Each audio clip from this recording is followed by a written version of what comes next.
Thank you so much. That was Robert Smith's Into the Storm.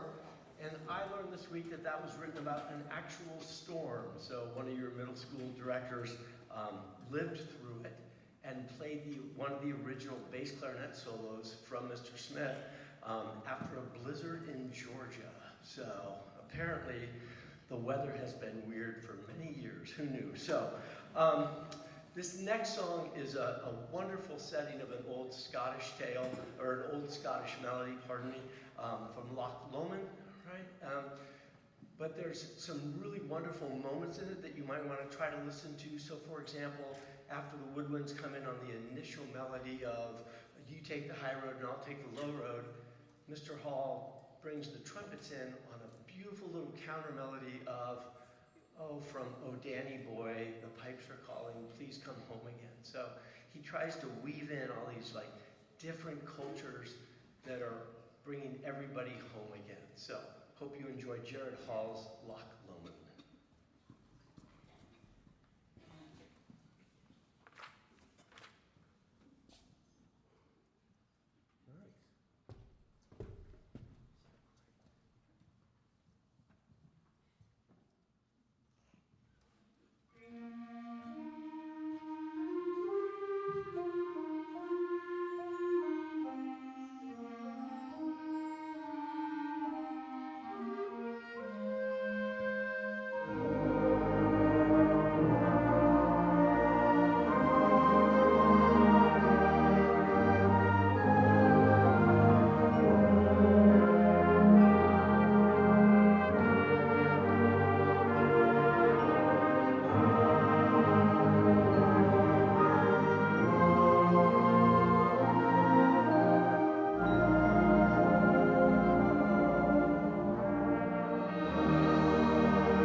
oftentimes in a band concert and in a band setting, the back row does not get enough credit.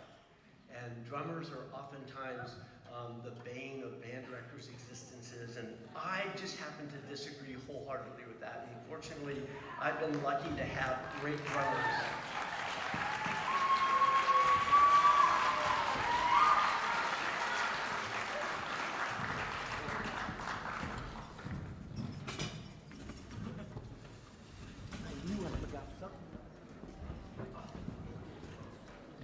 So,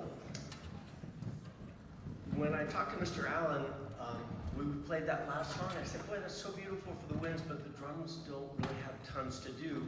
How about we give them something fun to do and let them show off a little bit? So, and I can't thank him enough for being open to the idea. I had nothing to do with this.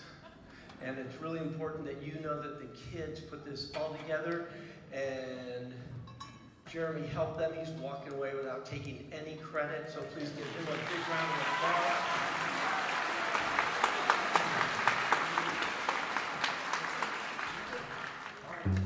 We're waiting for the last one to get set up, and then this is for all of you to enjoy the Spirit of the Dragon.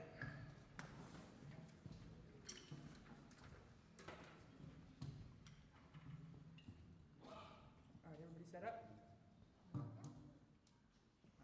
1, 2, 1, 2, 3, 4.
I always feel really guilty at these things because I feel like I just walked into a bakery where all the cakes are made and they're pretty well frosted, and somebody said, could you come in and just put some pretty writing on top?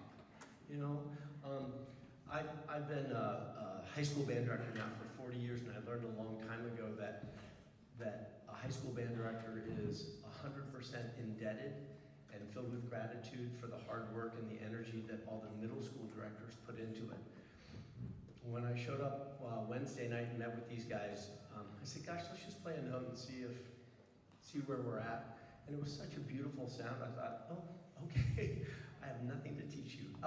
The kids have done such a great job, and their directors did such a fine job preparing them, not only as an ensemble, but individually, and I just think Beaverton School District has a lot to be proud of. And so I would very much, on a very personal level, like to thank the middle school directors and let you parents know that it's not like this everywhere, and that you're really fortunate to have such a fine staff here.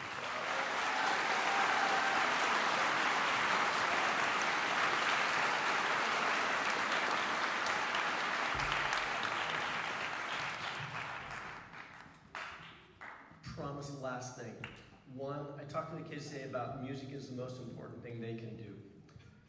And I really believe that, and I've spent my life believing that. And I think in today's increasingly technocratic world, music is one of the few things that brings us together as humans and frankly makes us more human as individuals. So this is me on my pulpit saying, you will not let them not have music in their life. Make sure they have music in their life. Make sure they continue. And again, while they've had a great middle school experience, I think the high school programs here at Beaverton are strong and are rich and robust, and they would be very wise to continue their education in music while they're doing other pursuits. This is me encouraging all of you. When the counselor says, yeah, we can't fit that in, go to the counselor and say, yeah, we can, and we're going to. So I told them that I look forward to seeing them a couple of years when their high school bands are going to different contests and different places around the state. The last piece we're going to play today is actually the first two parts of a four-part piece that Mr. Standridge has envisioned. He just hasn't written the last two parts of it yet. But Randall Standridge is pretty new to the scene. He's a young composer who primarily used to write for marching band, but he really loves movies, and he loves the music in movies, and he always envisioned his music being part of a movie. So this music that we're about to play is the first two parts of literally a movie he has in his brain, and there's a whole storyline in the score that I'm not going to go through because it goes into great details. But know that it wraps itself around pirates who are coming to an island looking for treasure, and they come into Shadow Cove where they disembark and they start to look around the island a little bit. And then in the second one, while they're on the island, the Sirens sing to them and try to get them to come back to the ocean. And then we go from there. So thank you so much for allowing me the opportunity to work with your children. To say it has been a pleasure would be such a gross understatement, but it's made my week just absolutely fabulous. So we'd like to close our portion of the concert with Shadow Cove March, and then with a very brief separation, we're going to go straight to Sirens. Thanks again.